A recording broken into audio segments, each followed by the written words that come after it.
Welcome to Luca is a Billionaire, where the only thing I invest in is your answers.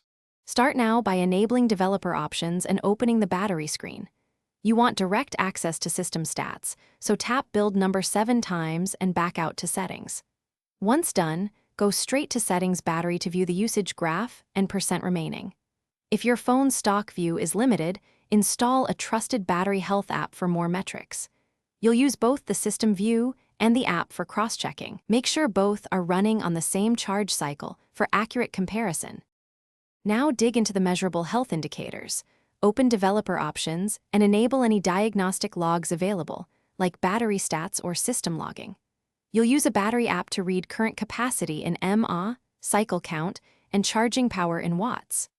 Once done, compare that current capacity to the phone's original rated mAh to compute percentage health.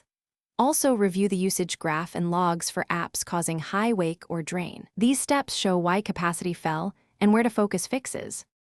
Finish by performing a controlled charge-discharge test. Charge to 100% and use the device until around 10% while noting runtime. This gives you a real-world cycle-based health check. If measured capacity falls below 80% or you see sudden percentage jumps, calibrate the battery with one full cycle, then boot into safe mode to rule out apps. Once done, try a factory reset as a last software step.